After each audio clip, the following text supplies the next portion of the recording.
Jesus. Arcanjos vos prostrai, arcanjos vos prostrai. O Filho do glorioso Deus com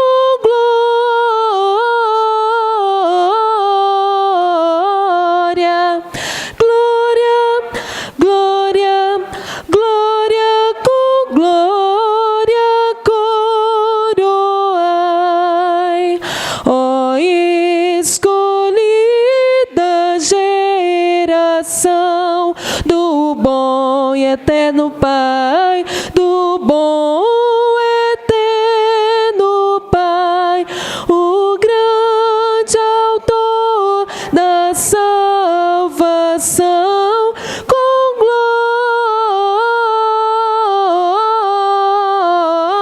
glória, glória, glória, glória, com glória coroai. Ó perdoados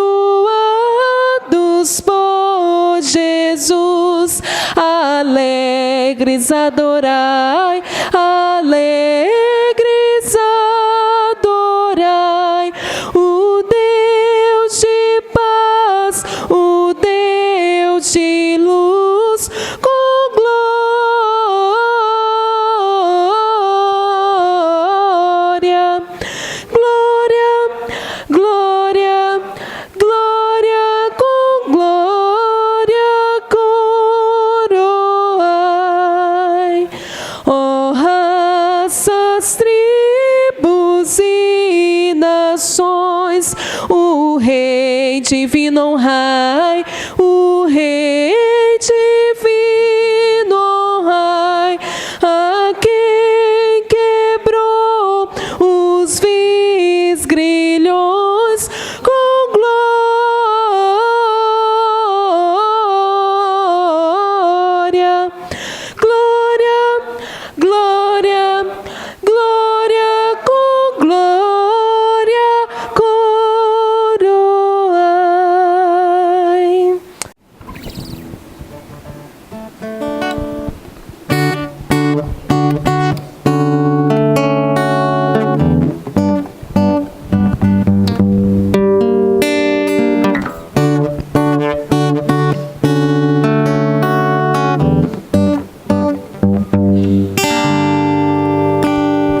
Calmo, sereno e tranquilo, sinto descanso neste viver. Isto devo ao amigo que só por ele eu pude obter. Ele é Jesus, meu amigo, meu Senhor, o Salvador.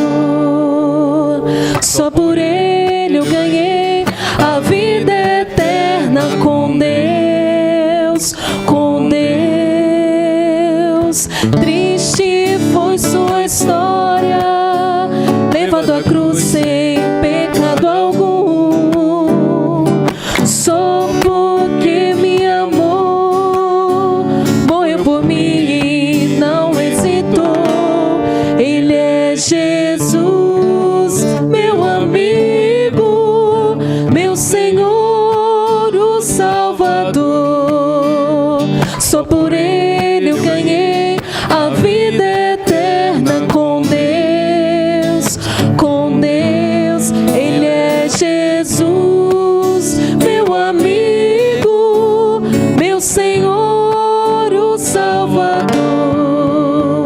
Só por ele eu ganhei a vida eterna com Deus, com Deus, com Deus. muito obrigada, Senhor, pela paz, pela tranquilidade que o Senhor traz aos nossos corações, meu Pai. Muito obrigada porque temos o Senhor a quem recorrer nas dificuldades. Muito obrigada porque temos o privilégio de te servir, meu Pai, mesmo tão pequenos como nós somos, Senhor. Muito obrigada pelo privilégio de estar aqui na tua casa mais uma vez, Senhor. Te agradecemos também pelos irmãos que dedicaram a ti seus dízimos e suas ofertas. Muito obrigada por tudo, Senhor. Nós oramos assim em nome de Jesus. Amém. Os demais que aqui permaneceram, vamos todos nos colocar de pé em reverência à palavra de Deus. Abram as suas Bíblias, por favor, na carta do apóstolo Paulo a Tito, capítulo 1, versículos de 5 a 9.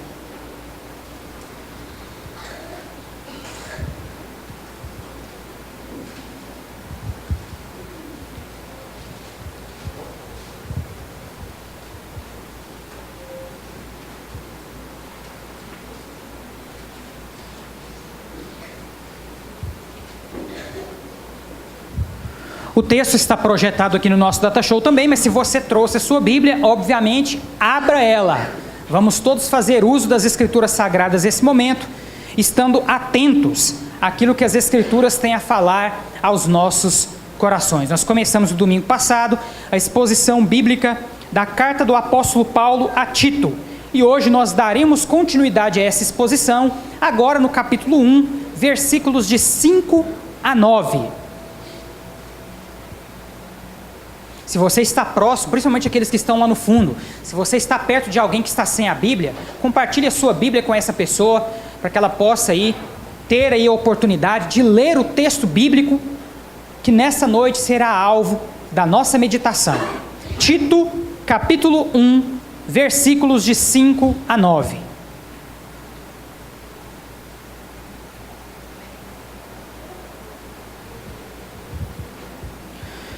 Amém ou misericórdia? Amém. A palavra de Deus nos diz assim: por esta causa te deixei em Creta, para que pusesses em ordem as coisas restantes, bem como em cada cidade constituísses presbíteros, conforme te prescrevi, alguém que seja irrepreensível, marido de uma só mulher, que tenha filhos crentes, que não são acusados de dissolução, nem são insubordinados, porque é indispensável que o bispo seja irrepreensível como despenseiro de Deus, não arrogante, não irascível, não dado ao vinho, nem violento, nem cobiçoso de torpe ganância, antes hospitaleiro, amigo do bem, sóbrio, justo, piedoso, que tenha domínio de si, apegado à palavra fiel, que é segundo a doutrina, de modo que tenha poder, tanto para exortar pelo reto ensino, como para convencer os que o contradizem. Amém? Meus irmãos, domingo passado, nós começamos aqui na nossa igreja a exposição bíblica da carta do apóstolo Paulo a Tito. Uma carta, meus irmãos, que na verdade não é bem uma carta, é uma epístola, certo? Muitas pessoas perguntam: pastor, qual que é a diferença entre epístola e carta? Epístola é uma carta pequena, irmã Heloísa, certo? E nesse caso aqui de Tito, meus irmãos, de fato, essa é uma carta pequena. Tito possui apenas 3 capítulos, certo? Nós começamos então essa exposição bíblica no domingo passado. Várias pessoas no domingo passado faltaram, né, irmão Alex? Então hoje nós vamos recapitular um pouquinho aqui as características gerais, para que os irmãos possam entender bem esse texto, que estará sendo o alvo das nossas meditações nos nossos cultos dominicais noturnos. Amém, irmão Edifones? Vamos lá, meus irmãos, acompanhem comigo ali no Data Show novamente. O título: a epístola recebe o nome de seu destinatário, o jovem pastor Tito, que é mencionado pelo nome 13 vezes no Novo Testamento. Juntamente com a primeira e a segunda carta a Timóteo, essas cartas são tradicionalmente chamadas de epístolas pastorais. Então vejam bem, meus irmãos, primeira e segunda carta a Timóteo e a carta a Tito, essas 3 cartas foram enviadas pelo apóstolo Paulo para seus discípulos na fé, irmã Rosilane. Quem eram esses discípulos na fé? 2 jovens pastores, o jovem pastor Timóteo e o jovem pastor Tito, certo?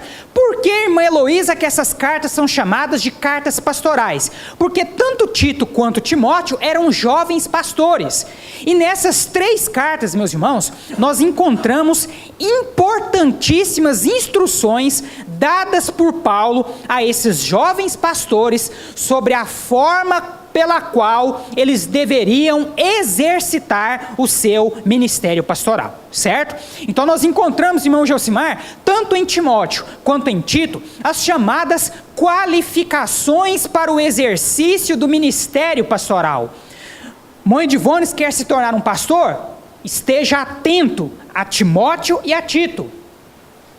Nós encontramos, meus amados irmãos, nessas 3 cartas, as exigências bíblicas para o exercício do ministério pastoral. Todo aquele que aspira ao episcopado, deve estar muito atento às instruções que Paulo repassou a Timóteo e a Tito, e que servem muito bem para cada um de nós nos dias de hoje. E não apenas, meus irmãos, aqueles que desejam ser pastores. A igreja também precisa estar atenta, irmã Edvones. Quando a igreja vai escolher, vai trazer aquela pessoa, vai decidir sobre aquela pessoa que deverá exercer o ministério pastoral, juntamente ali com o rebanho, ela também precisa levar em consideração essas exigências, essas qualificações. Então, meus irmãos, essas epístolas, essas cartas são chamadas de pastorais por quê? Porque nós encontramos nelas conselhos dados pelo apóstolo Paulo para jovens pastores. Jovens pastores, meus irmãos, que apesar de serem novos no ministério, estavam aí dotados de grandes responsabilidades. Os irmãos vão ver mais adiante que, por exemplo, a Tito foi confiada não apenas uma única igreja, irmã Edvones. Tito ficou responsável por orientar, por supervisionar todas as igrejas, irmã Ednete, na ilha de Creta. Uma ilha importante que ficava situada aí no sul da Grécia, que existe até hoje, inclusive, certo? Se você procurar lá no mapa, está lá, Ilha de Creta. E essa ilha de Creta ela é composta por várias cidades. E a responsabilidade pela organização das igrejas e pela formação da liderança em toda essa ilha foi dada por Paulo para quem? Para Tito. Timóteo, da mesma forma, nós já estudamos as cartas a Timóteo aqui na nossa igreja. Timóteo, meus irmãos, recebeu do apóstolo Paulo a incumbência de pastorear uma igreja, uma das maiores igrejas há 2000 anos atrás, a igreja na cidade de Éfeso. E sempre, meus irmãos, que nós falamos em grandes igrejas, grandes bênçãos, mas também grandes dificuldades, né, irmão Suedson?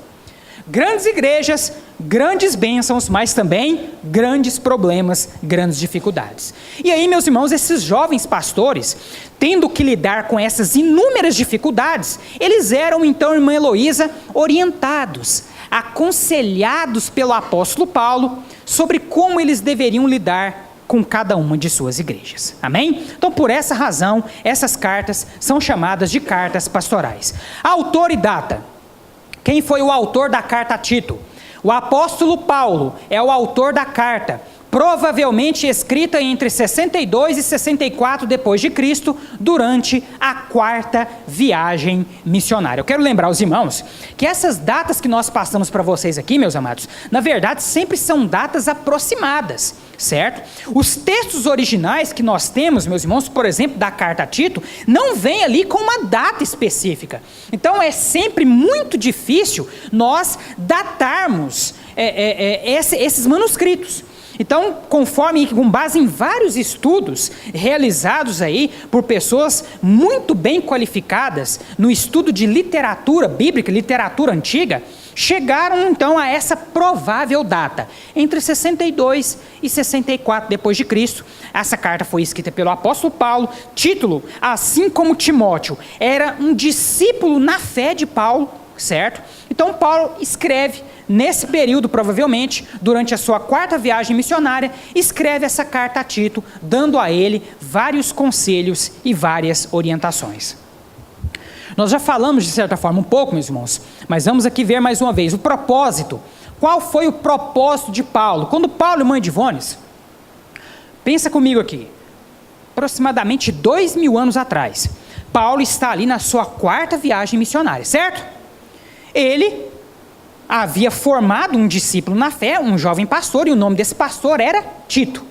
Paulo havia dado para Tito a responsabilidade de organizar as igrejas na ilha de Creta e também de formar líderes, certo? Durante então a sua 4ª viagem missionária, Paulo, sabendo das dificuldades que Tito poderia vir a enfrentar com essa tarefa, o que Paulo então faz, irmão Divones? Ele escreve essa carta e manda essa carta ser entregue para Tito. Então nessa carta, o que nós encontramos nela? Por que Paulo escreveu essa carta? Olha lá, como as 2 cartas de Paulo para Timóteo, o apóstolo dá incentivo e conselho pessoal ao jovem pastor Tito que, embora bem preparado e fiel, enfrentava oposição contínua por parte de homens ímpios dentro das igrejas nas quais ministrava. Tito deveria transmitir esse incentivo e conselho aos líderes que estava para designar as igrejas em Creta, uma ilha no mar Mediterrâneo, cujos habitantes eram conhecidos pelo seu comportamento nada exemplar. Então olha só, irmão Divones, Tito estava enfrentando dificuldades com falsos líderes, com heresias, com pessoas que estavam ali pregando coisas completamente contrárias ao ensino fiel que o próprio Tito havia recebido do apóstolo Paulo, certo?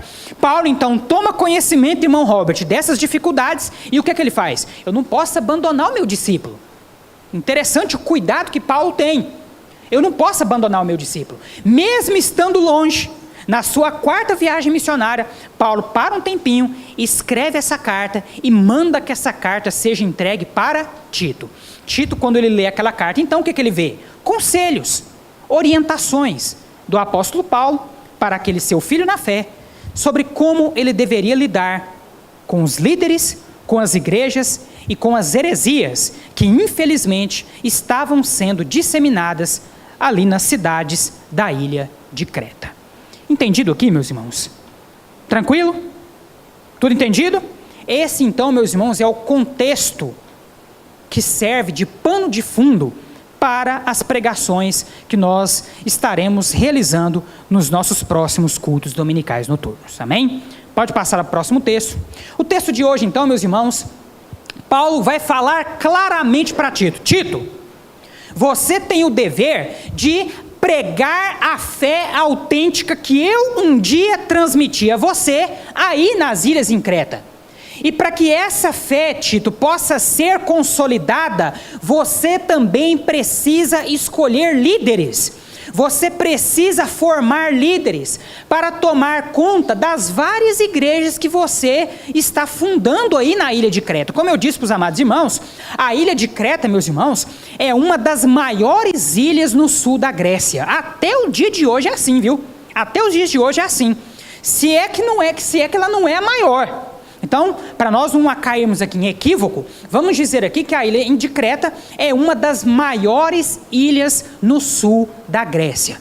E lá nessa ilha, meus irmãos, nós temos várias comunidades, várias cidades. Isso já era uma realidade há 2000 anos atrás. Tito, então, ele tinha a responsabilidade de tomar conta de uma igreja local e, ao mesmo tempo, irmão Alex, formar líderes para tomar conta das outras igrejas que ele estava fundando em toda a ilha de Creta, certo? Agora, meus irmãos, tem como fundar igreja sem liderança? Tem ou não tem? Tem como, irmã Catrine, fundar uma igreja sem ter ali um líder, uma pessoa para tomar conta dessa igreja? Tem ou não tem? Não tem, meus amados.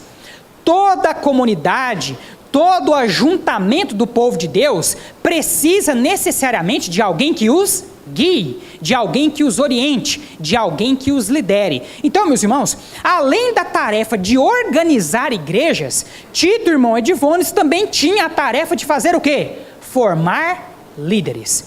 E no texto de hoje, meus irmãos, o apóstolo Paulo vai aconselhá-lo justamente a respeito disso.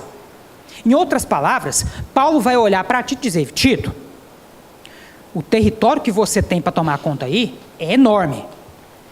Tem muitas igrejas aí na ilha de Creta. Você sozinho Não vai conseguir. Então você vai ter que formar líderes. Agora, pense bem, Tito. Lembre-se bem de tudo que eu te instruí.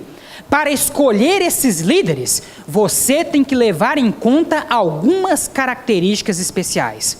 Características essas, meus irmãos, que infelizmente muitas igrejas hoje não têm levado em consideração. E aí, irmã Heloísa, quando a igreja não leva em consideração as exigências bíblicas para um pastor, ela corre o risco de cair nas mãos de falsos pastores, falsos mestres, falsos líderes, mercenários da fé. E será que nós temos visto muito disso acontecer nos dias de hoje? Temos ou não temos, Luiz? Temos e muito. Vamos ver então o que Paulo diz aqui para Tito? Acompanhe na sua Bíblia novamente. Por esta causa te deixei em Creta. Por que causa, meus irmãos? Olha aí, ó. A causa está lá no versículo 3 e no versículo 4. Em tempos devidos manifestou a sua palavra, mediante a pregação que me foi confiada por mandato de Deus, nosso Salvador, a Tito, verdadeiro filho, segundo a fé comum, graça e paz, da parte de Deus Pai e de Cristo Jesus, nosso Salvador. Por qual causa, meus irmãos, que Paulo está falando aqui? Ó? Por esta causa te deixei em Creta. Paulo deixou Tito em Creta para que esta palavra verdadeira, que Tito um dia aprendeu por meio dele, pudesse continuar sendo pregada. Em outras palavras, meus irmãos, Paulo deixou Tito lá na ilha de Creta para que ele pregasse o evangelho, formasse igrejas, formasse novos líderes. Amém? Vamos lá. Por essa causa te deixei em Creta, para que pusesses em ordem as coisas restantes, bem como em cada cidade constituísses presbíteros, conforme te escrevi. E aqui, meus irmãos, nós já temos aqui uma observação a fazer. Nós observamos aqui claramente a razão pela qual Paulo deixou Tito na ilha de Creta. Colocar as coisas em ordem, ou seja, em uma das viagens missionárias de Paulo, ele já havia passado por ali, já havia deixado algumas igrejas fundadas. Agora, qual que era a obrigação de Tito? Organizar essas igrejas e, principalmente, formar líderes. Então, a função de Tito era tomar conta daquelas igrejas, organizá-las e, principalmente, formar líderes capazes. Certo, meus irmãos? E aí fala ali, ó, constituísses presbíteros. Essa palavrinha presbítero era, ao longo da fé cristã, da história do cristianismo, ela tem aí sido utilizada de várias formas, certo? Quando nós olhamos, por exemplo, para a igreja presbiteriana, ela tem um pastor e ela tem um corpo de pessoas que administram a igreja, que são chamados de presbíteros, certo? Já quando nós olhamos para a nossa realidade como batistas, por exemplo, nós na igreja batista não temos presbíteros. Nós entendemos pela Bíblia que existem 2 oficiais na igreja. Quais são esses 2 oficiais da igreja? Pastores e diáconos, certo? Mas enfim, irmão Divones, está aqui a palavra presbítero, certo? A presbiteriana tem presbíteros. A batista, será que a batista não tem presbíteros de fato? Ou será que ela só não usa nomenclatura? Afinal de contas, como é que fica essa questão? Pois bem, meus irmãos, a palavra presbíteros, ela vem do grego, nesse contexto aqui específico, logicamente que essa palavra, ela aparece com várias conjugações diferentes. Mas nesse contexto aqui de Tito, ela aparece com a conjugação presbíteros. Qual que é, meus irmãos, a tradução literal dessa palavra? Mais velho, veterano, patriarca, ancião, dignatário local. Dignatário local. Em outras palavras, meus irmãos, no contexto do Novo Testamento, sempre que aparece a palavra presbítero, que vem do grego presbíteros, essa palavra, na verdade, está se referindo a quem? A liderança da comunidade local, que, meus irmãos, principalmente naquela época, ela deveria ter um certo padrão de idade, certo? Por isso que essa palavra também significa ancião, veterano, patriarca. Naquela época, meus irmãos, em Israel, não poderia, por exemplo, fazer parte do sinédrio um homem que não tivesse idade igual ou superior a 30 anos. 30 anos era a idade limite para um judeu fazer parte do sinédrio. Lembrando os irmãos que o sinédrio era a mais alta corte jurídica e também espiritual lá em Israel. Da mesma forma, irmão Edivones, havia esse entendimento do que diz respeito à liderança da igreja. Ora, para liderar uma igreja, nós não podemos colocar uma pessoa muito nova, muito jovem. Essa pessoa ela já tem que ter uma certa maturidade. Essa pessoa ela já tem que ter aí uma certa experiência, um certo preparo. O significado, então, dessa palavra, meus irmãos, abarca tanto essa necessidade da capacitação, que pode vir, obviamente, pela experiência da pessoa, quanto também abarca o sentido da liderança local. Certo, meus amados? Então, na maioria das vezes, para não dizer em todas elas, que aparece a palavra presbítero no contexto do Novo Testamento, essa palavra está se referindo ao líder da comunidade local. Amém, meus irmãos? Os irmãos vão perceber depois que nesse mesmo texto aparece uma outra palavrinha, certo? Mas antes de nós dissermos isso, falarmos sobre isso, nós vamos dar continuidade aqui à nossa leitura. Então, para que Paulo deixou Tito lá na ilha de Creta? Para que ele colocasse as igrejas em ordem e constituísse presbíteros. Quem são esses presbíteros, irmão Edésio? Os líderes de cada comunidade, certo? Então, olhando para esse sentido da palavra, meus irmãos, nós aqui na Igreja Batista, nós temos presbíteros? Sim ou não?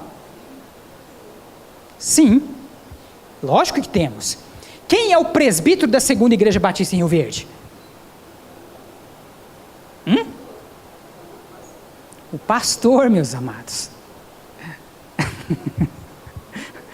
Eu fiz questão de fazer a pergunta aqui para poder ver o embaralhamento na mente de cada um de vocês, viu, meus irmãos?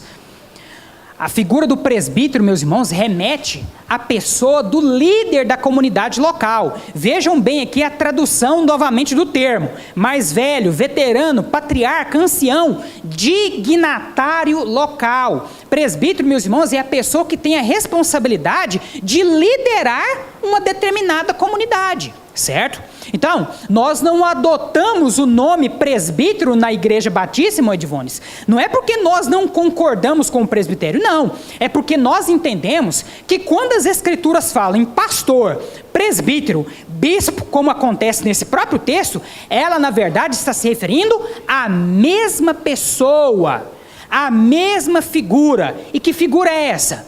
O líder da comunidade local. Amém, meus irmãos? A Bíblia, meus irmãos, em nenhum momento ela quis estabelecer uma escala hierárquica, certo? E é isso que nós, infelizmente, observamos algumas igrejas fazerem. E a mais famosa delas, a Igreja Católica Apostólica Romana. Nós vemos na Igreja Católica Apostólica Romana que o indivíduo ele começa lá como seminarista, depois que ele termina o seminário ele é ordenado a padre. Aí depois de padre ele vai a bispo. Depois de bispo ele vai a arcebispo. Depois de arcebispo ele vai a cardeal. E depois de cardeal, se for a vontade de Deus e ele ainda estiver vivo, vai a papa, certo?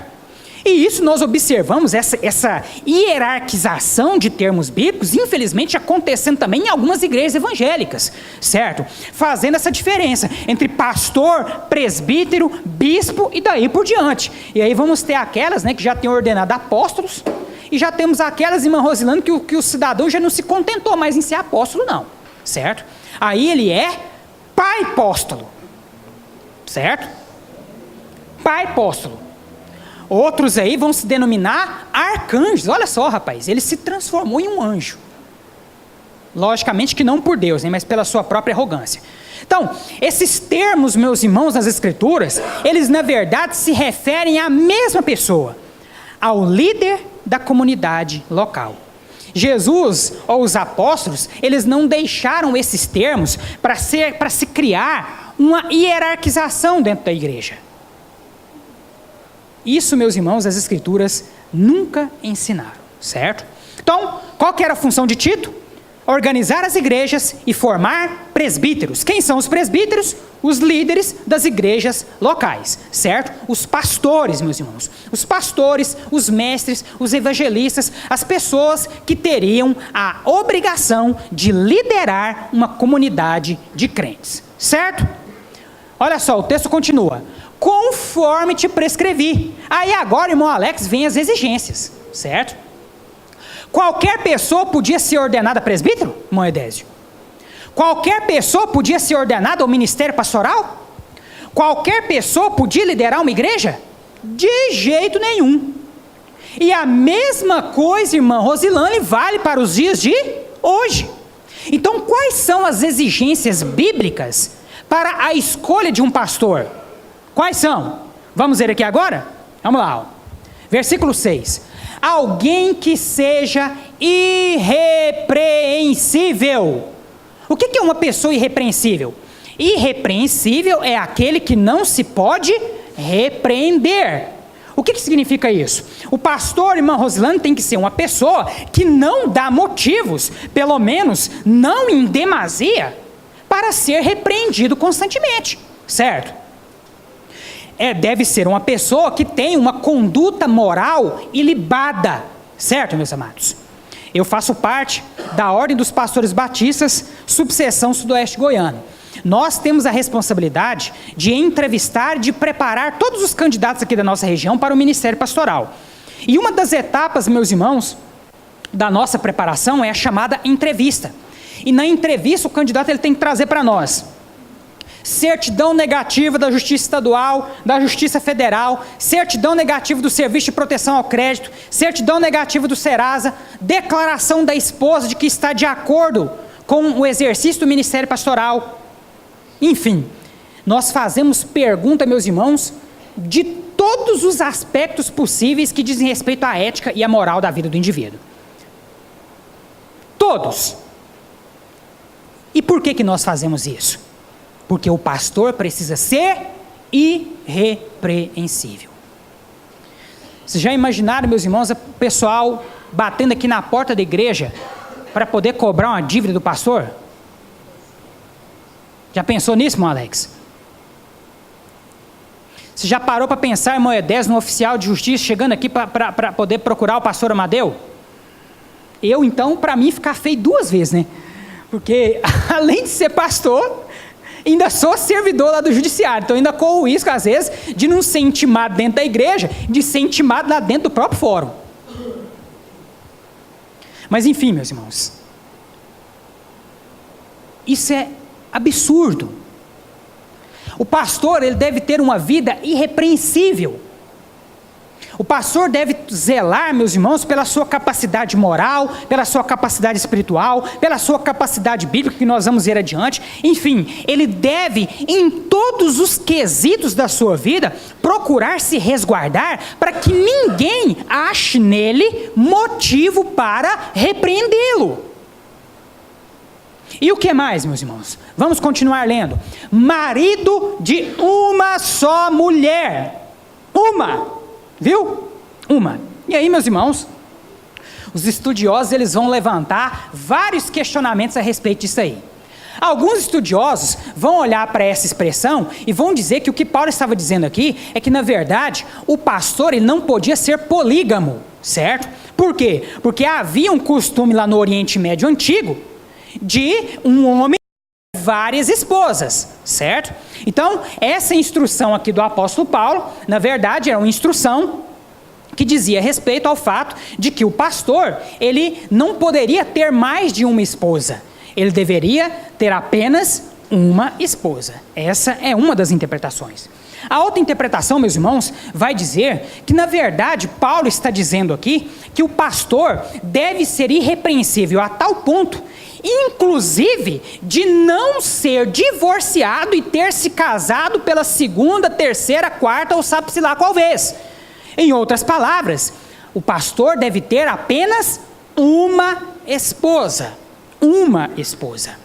Isso porque, meus amados irmãos, no que diz respeito ao povo de Deus, não há que se cogitar poligamia.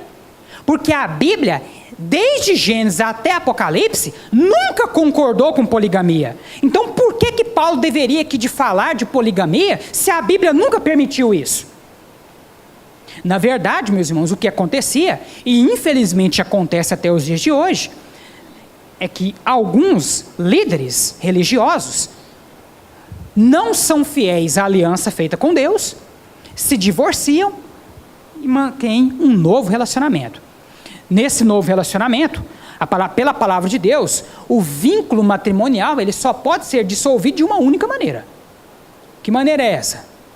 A morte. Ora, se você divorciou-se e casou-se com outra, você é marido de uma só mulher? Essa, então, é a segunda interpretação que alguns dão para esse texto. Lógico, né, meus amados irmãos, que essa segunda é bem mais exigente que a primeira. E aí vocês vão se deparar com muitos aí que vão preferir ficar com a primeira e não com a segunda, certo? Eu, porém, meus irmãos, prefiro acreditar na segunda. Amém? Pastor, meus amados irmãos, ele tem que zelar pela sua irrepreensibilidade em todos os sentidos. Um pastor divorciado vai poder aconselhar um casal a respeito do não divorciar-se com base em que fundamento? Nenhum. E aí vocês poderiam pensar assim, pastor, mas o negócio é duro, hein? É duro. Ninguém que é chamado ao exercício do ministério pastoral é chamado para se apresentar de qualquer maneira. Em nenhum momento, no seminário, ou mesmo nas entrevistas que nós fazemos, nós dissemos para o candidato que essa é uma tarefa fácil. Não é. Essa é uma tarefa difícil. Você aspira ao episcopado? A palavra de Deus diz que você almeja boa obra. Esteja preparado para ela.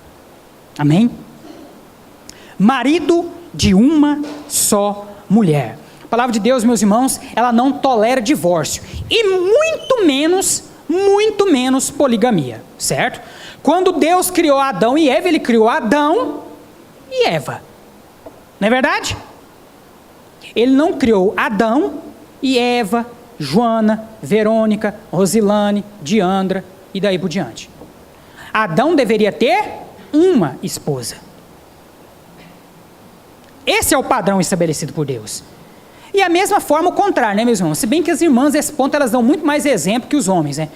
Deus criou Eva e não criou Adão, Edivones, Amadeu e vários outros lá no Éden. Foi criado Adão. Um homem para uma mulher para um homem. É o padrão que Deus estabeleceu. Então, poligamia nunca foi cogitada por Deus. E não creio eu, meus amados irmãos, que Paulo estivesse cogitando poligamia ao trazer essa orientação aqui nesse texto. Mas vamos lá. As exigências continuam. Que tenha filhos crentes, que não são acusados de dissolução, nem são insubordinados. Uma outra versão, meus irmãos, vai dizer assim, ó. E tenha filhos crentes que não sejam acusados de libertinagem ou de insubmissão. Ora, os filhos do pastor, irmã Heloísa, eles, obviamente, que têm que ter um comportamento condizente com o mínimo exigido para o quê? Para a vida cristã. Lá em Timóteo, meus irmãos, Paulo ele vai até mais além. Ele vai dizer que os filhos devem dar exemplo, por quê? Porque o líder que não consegue tomar conta da sua própria casa, como é que ele vai dar conta da igreja? Se você não consegue colocar em ordem a sua própria casa, como que você vai conseguir colocar em ordem a casa de Deus? A igreja. Como que você vai tomar conta de uma comunidade de crentes? Então as exigências aqui são claras. Filhos que não sejam acusados de libertinagem, ou que não sejam acusados de dissolução, e que não sejam insubordinados. O que é um filho insubordinado, irmã Verônica? Desobediente. O pai dá ordem, ele apronta 1000 coisas, certo? Filho do pastor tem que ser exemplo, em casa, na igreja e onde quer que seja. Tarefa difícil, né, meus irmãos? Até porque filhos de pastores, né, irmão Wilson, são alvo direto das pessoas. Né, irmão Rosilane? Todo mundo na igreja vai, obviamente, olhar para o filho do pastor e vai esperar o que dele? Isso. É por isso, meus irmãos, que pastores e a sua família carecem constantemente das orações dos irmãos. Porque ao mesmo tempo que eles têm grandes responsabilidades, eles também estão cercados de exigências, são alvo dos olhares das pessoas o tempo inteiro. Mas enfim, é uma exigência. Os filhos do pastor têm que ser crentes. Não podem ser desobedientes. Não podem ser dados à libertinagem. Muito sério, né, irmã Heloísa? Ó, a tarefa é árdua, viu, irmã Divones? Árdua. Vamos lá, meus irmãos, continuando aqui, o versículo 7. Porque é indispensável que o bispo... Agora olha só aí, irmão Alex, apareceu outra palavrinha. Agora vocês prestaram atenção aí, que as duas palavras, presbítero e bispo, apareceram no mesmo contexto? Apareceu ou não apareceu? Apareceu. Sabe por que apareceram no mesmo contexto, meus irmãos? Porque Paulo está aqui se referindo à mesma pessoa, certo? A palavra bispo, meus irmãos, ela vem do grego episcopos. Episcopos. Qual que é a tradução literal dessa palavra? Supervisor, guardião, inspetor. Isso por quê, irmã Divones? Uma das funções do pastor é fazer o quê? Guardar, inspecionar, supervisionar, certo? Vai ter os irmãos aí que vão achar que o pastor é uma chatice, né? Hoje os irmãos viram a quantidade de mensagem que eu mandei para vocês? Viram ou não viram? Eu agora, como isso não bastasse, eu não me contento em mandar só no WhatsApp, eu mando SMS também. Que aí, como eu falei hoje de manhã na escola bíblica, né? Se eu não ver o negocinho ficar azulzinho no WhatsApp, eu mando por SMS, que SMS vai chegar de um jeito ou de outro. E se eu começar a achar que o SMS não está chegando, eu vou começar a ligar. E se eu começar a perceber que o povo está desligando o telefone na minha cara, eu vou atrás, que o pastor tem que ir atrás da ovelha. É verdade? Né, irmã Maria? Hoje mesmo eu fui lá buscar a ovelha Maria, que domingo passado não veio, falando que não tinha carona. Eu falei, irmã, pelo amor de Deus, se seu problema é transporte, nós vamos resolver seu problema agora. Pastor, meus irmãos, tem que supervisionar. Pastor é guardião. Pastor, interessante, um dos significados dessa palavra. Pastor, o significado da palavra bispo aqui é inspetor. Olha só que interessante, irmã Diandra. Pastor, ele tem que inspecionar. Inspecionar. E de fato, irmã Heloísa, o pastor faz isso. O pastor está lá no Facebook, inspecionando o Face dos irmãos. Certo? Pastor está na cidade, inspecionando a vida dos irmãos. Interessante que de vez em quando eu estou lá no fora, eu brinco com os nomes dos irmãos. Que eu já sei o nome de muitos de cor, né? E aí eu estou lá no nosso sistema de primeiro grau, né? De repente eu digito lá, Dionete, tal. Vamos ver se tem alguma probleminha contra Dionete aqui nesse fórum, né?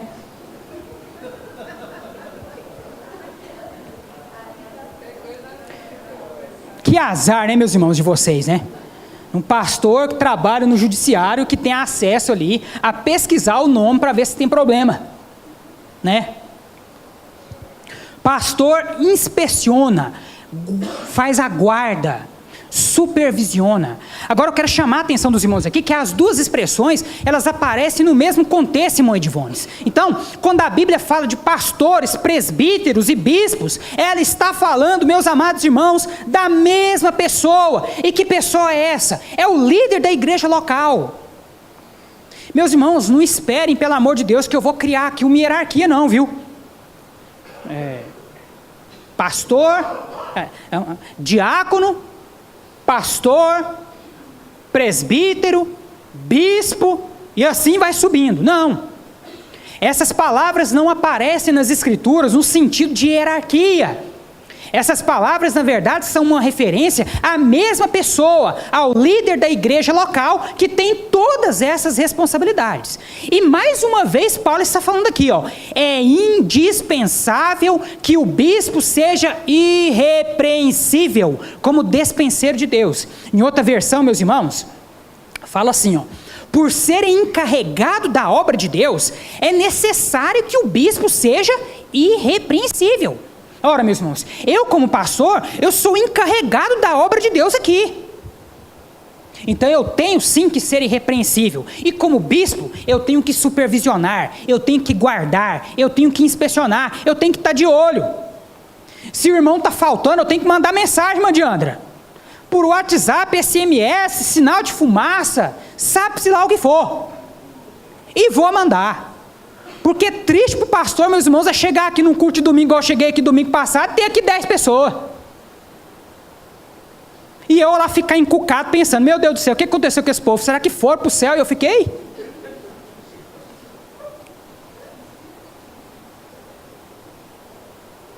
E isso porque domingo retrasado a igreja estava como está hoje aqui, ó, praticamente lotada.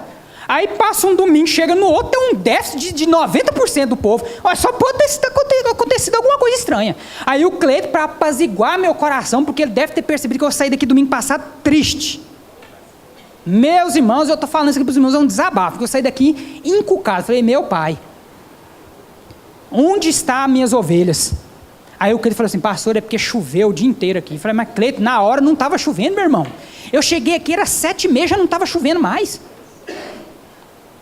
Mas enfim, meus irmãos, eu engoli a história da chuva. Mas peço aos amados irmãos que isso não aconteça mais. E se tiver que acontecer, faça como o chato do pastor, mande mensagem. Avise por mensagem para eu saber o que está acontecendo com vossa pessoa, para orar por você, para tomar conta da sua vida. Porque que a gente fica preocupado? Fica, amém? E o texto continua, não arrogante. Pastor, não pode ser arrogante, meus irmãos. O que é uma pessoa arrogante? O que é uma pessoa arrogante, meus irmãos? Uma pessoa arrogante, meus amados, é aquela pessoa que não tem o mínimo de convivência com as outras, por sempre se achar o quê? Melhor. Ora, como que o pastor pode se considerar melhor do que os outros? Como que alguém pode pastorear se considerando melhor do que os outros? É impossível, meus irmãos.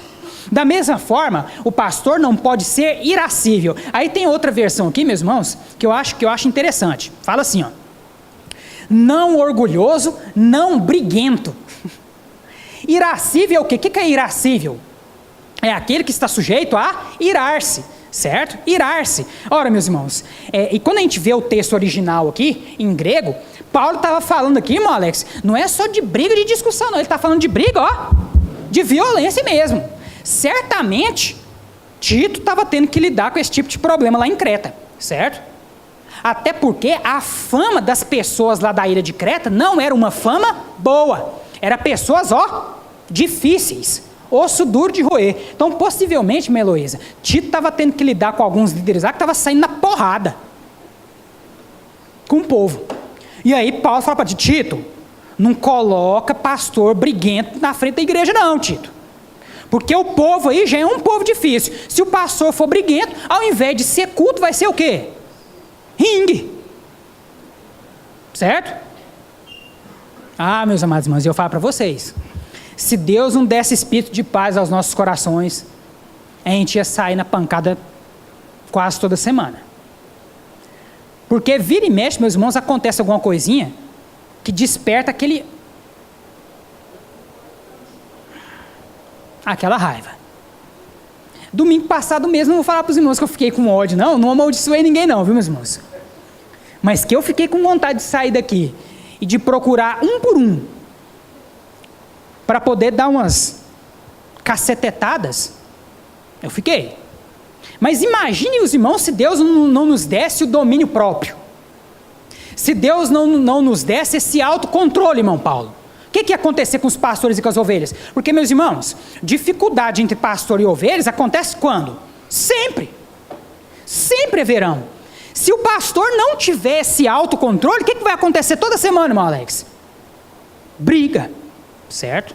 Brigas, brigas e mais brigas. Então, o líder, ele tem que ter este autocontrole. Continuando lá. Não dado ao vinho, viu, meus irmãos? Interessante aqui que Paulo, que aqui ele não fala só de embriaguez, não.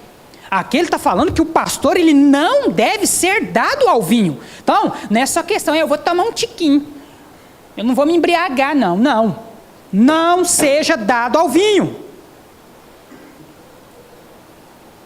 Ainda mais num contexto nosso aqui no Brasil, que é um contexto de pinguço, que a pessoa começa tomando uma cervejinha e logo ela já vira alcoólatra. Se o pastor começar a falar, não, eu bebo só um pouquinho de vinho, que belo exemplo que não vai estar sendo dado. Não dado ao vinho, não violento, novamente é a questão da violência, ó. Não violento, questão tanto de palavras quanto também, meus irmãos, em relação a atos pessoais, certo? Nem cobiçoso, ali faltou um N ali, viu, meus irmãos? Nem cobiçoso de torpe ganância. O que é isso? Quem são, irmã Rosilane, esses cobiçosos de torpe ganância? São aqueles líderes, meus amados, que na verdade estão à frente do rebanho apenas visando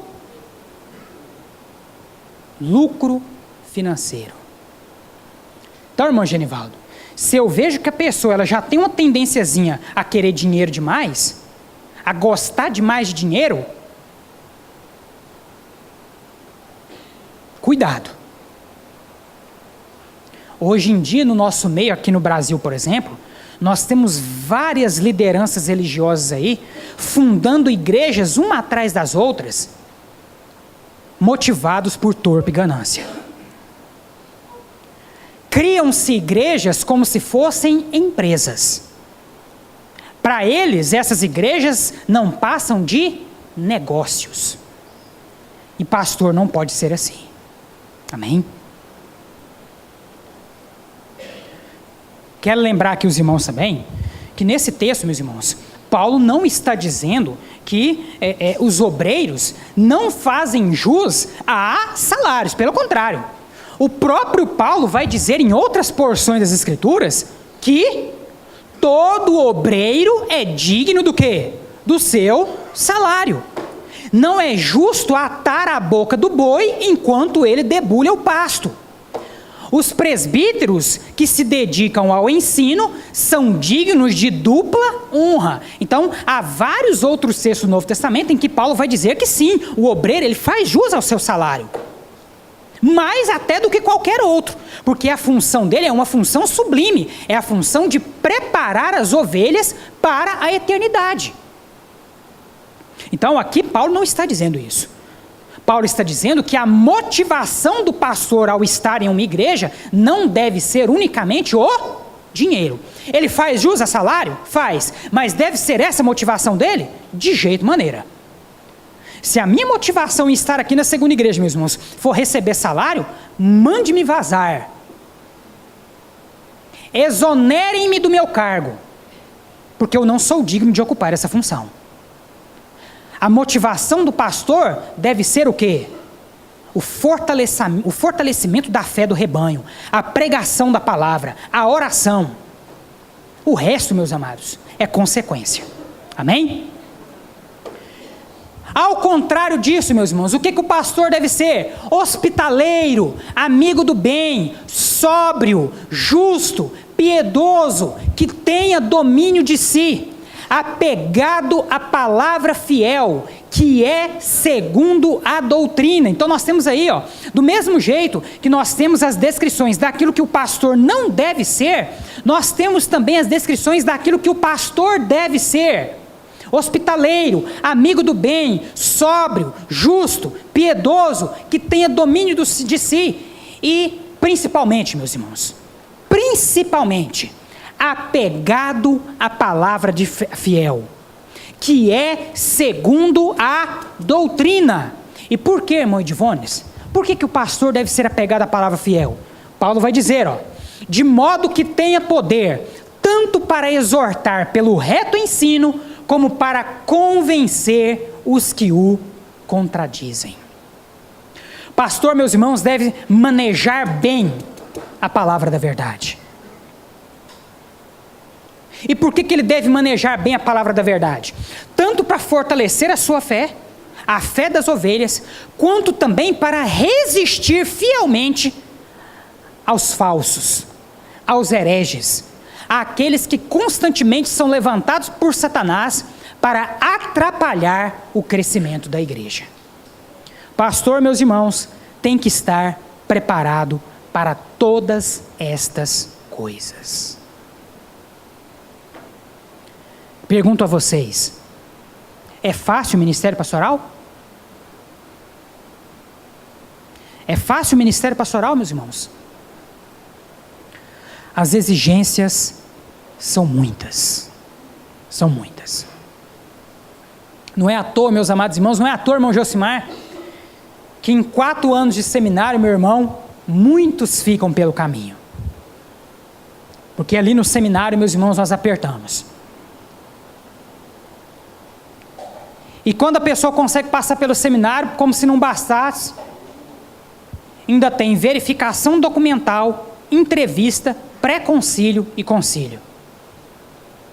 4 etapas que o indivíduo deve enfrentar no nosso contexto como batistas, para que depois, e tão somente depois, ele possa ser ordenado ao ministério pastoral. Não é, meus irmãos, uma tarefa fácil, mas é uma vocação dada por Deus. E se é uma vocação dada por Deus, irmã Diandra, se Deus deu, Ele é fiel para sustentar. Foi Deus que me deu essa vocação, irmã Gene, e é Ele que me sustentará no exercício dela. Amém? Nós, meus amados, contamos com a oração de todos os irmãos, por nós que somos pastores. Da mesma forma que os irmãos esperam que nós oremos por vocês, e eu posso dizer para cada um dos irmãos que nós fazemos isso todos os dias. Eu faço isso todos os dias. Eu também espero que cada um dos irmãos ore pela minha vida, para que eu possa, meus irmãos, me manter cumpridor de cada uma dessas características. Porque tenho certeza de uma coisa: o dia, meus amados irmãos, que eu me ver descumpridor de qualquer um desses requisitos, eu, incomodado pelo Espírito Santo de Deus, não me sentirei mais digno de exercer o ministério pastoral. Ore pela minha vida, assim como eu tenho orado pela vida de cada um de vocês. Amém? Amém, meus irmãos? Feche os seus olhos nesse momento.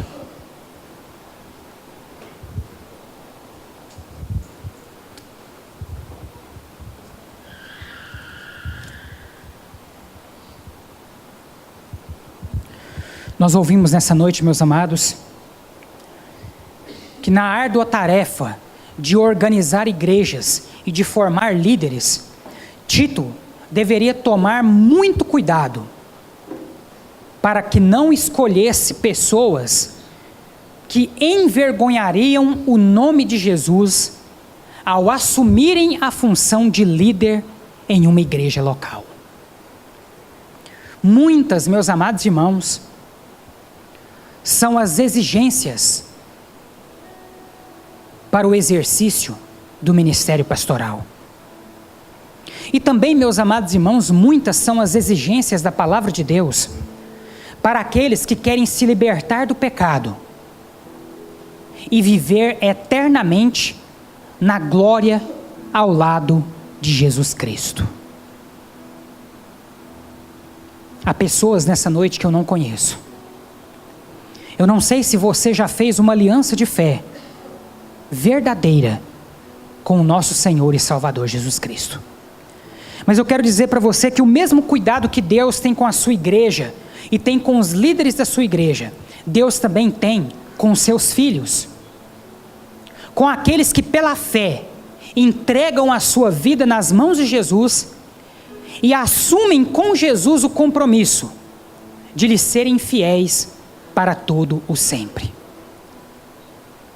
Se existem exigências para os pastores, existem também exigências para nós, como pecadores na face da terra.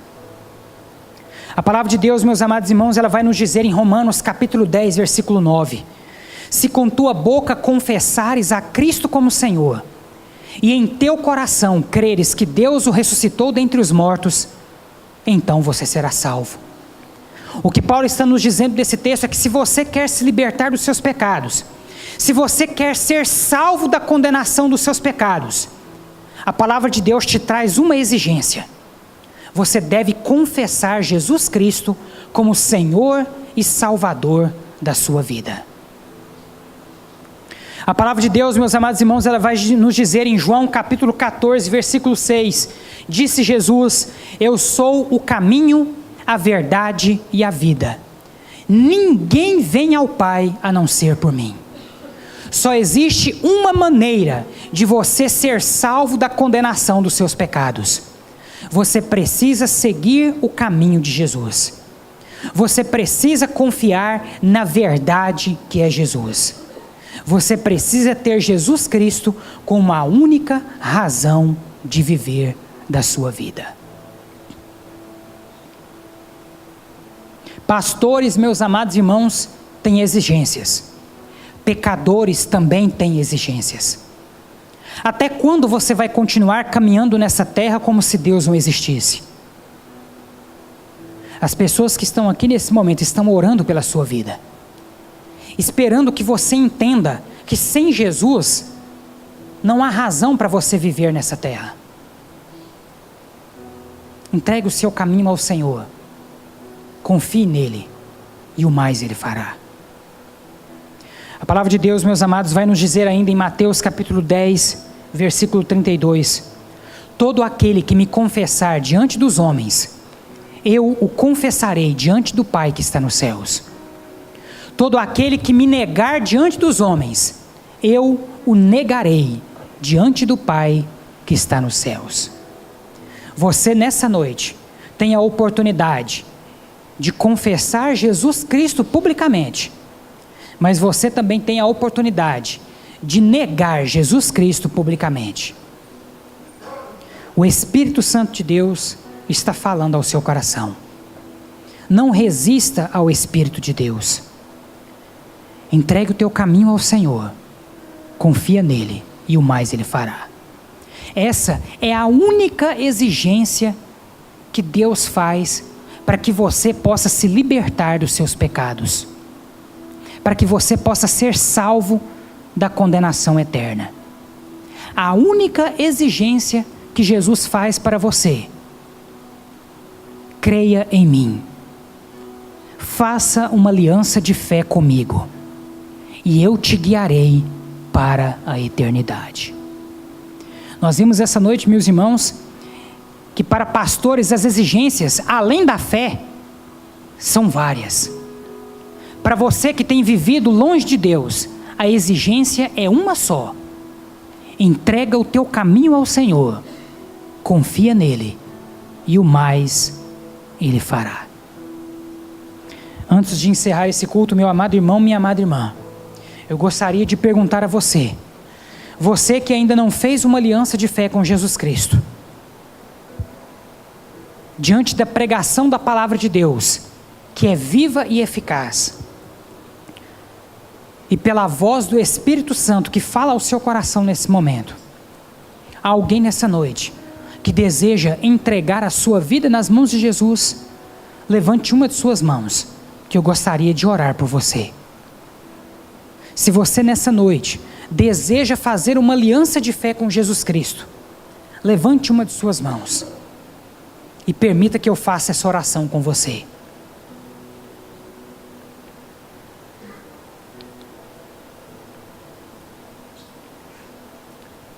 A única exigência que Jesus Cristo faz para você: creia em mim.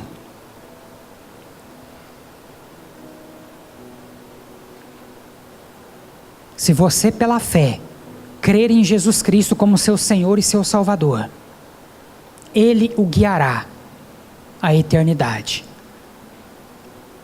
Perdoará todos os seus pecados. Te guiará a águas tranquilas. Refrigerará a sua alma. Entregue o teu caminho ao Senhor. Até quando você viverá como se Deus não existisse? Até quando você acha que você terá a oportunidade de fazer o que nós estamos pedindo que você faça nesse momento? Jesus está dizendo a você: meu filho, chegou a hora de mudar de vida. Chegou a hora de tomar um novo caminho. Eu sou o caminho, a verdade e a vida. Ninguém vem ao Pai a não ser por mim. Eu vou perguntar mais uma vez.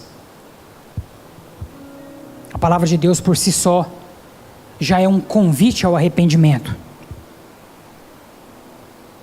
E pela última vez eu quero então dizer, há alguém nessa noite que deseja fazer uma aliança de fé com Jesus Cristo, ou se reconciliar com Cristo e com sua igreja, você que um dia já tomou essa decisão, mas acabou se afastando dos caminhos do Senhor e deseja se reconciliar com Cristo e com sua igreja, há alguém nessa noite que deseja tomar essa atitude de fé, fazendo essa aliança com Jesus, ou se reconciliar com Jesus Cristo.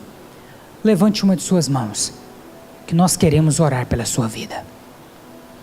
Se não há ninguém nesse momento, antes de encerrar este culto, eu quero pedir a você, que tem algum pedido de oração, ou mesmo algum agradecimento, que você se coloque de pé no lugar em que você está, para que eu possa orar pela sua vida. Somente se você tem algum pedido de oração, ou algum agradecimento, você pode se colocar de pé no lugar em que você está, que eu estarei orando pela sua vida nesse momento.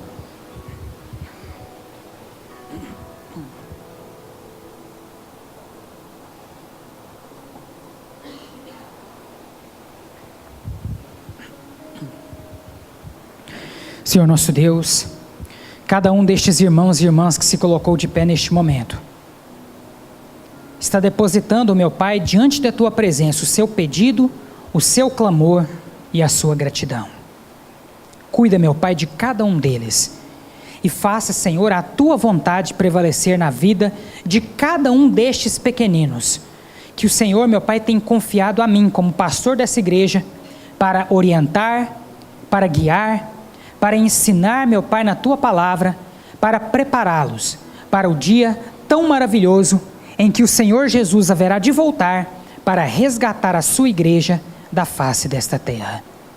Cuida, Senhor, de cada um destes pequeninos. Abençoe aqueles que estão enfermos, abençoe aqueles que estão enlutados, abençoe, Senhor, aqueles que estão enfrentando problemas familiares, problemas financeiros, problemas profissionais, aqueles que estão desempregados, aqueles, ó Pai, que estão enfrentando alguma adversidade, meu Pai, além dessas que nós acabamos de citar. Cuida, Senhor, de cada uma dessas pessoas.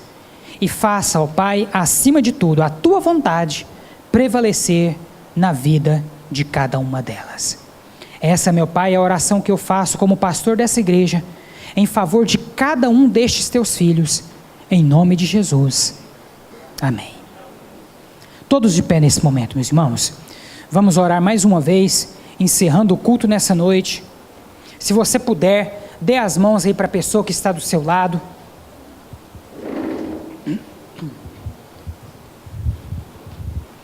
Feche os olhos mais uma vez. Vamos agradecer a Deus por tudo aquilo que vimos e ouvimos. Vamos orar nesse momento. Senhor nosso Deus, obrigado, ó Pai, por este culto maravilhoso, pela oportunidade que o Senhor nos deu de colocarmos, meu Pai, as nossas vidas diante da Tua presença e ouvirmos, ó Pai, a pregação da Tua santa palavra. Completa, meu Pai, a mensagem que nessa noite foi pregada no coração de cada um de nós, pela ação e pelo poder do Teu Espírito Santo. Que agora o Senhor possa nos levar de volta aos nossos lares em paz e em segurança. Que o Senhor possa conceder a cada um de nós uma noite de paz e de descanso e uma excelente semana, conforme a Tua boa, agradável e perfeita vontade. Que a graça do nosso Senhor e Salvador Jesus Cristo, o amor de Deus nosso Pai e a comunhão do Seu Espírito Santo estejam conosco, hoje e para todo o sempre. Amém.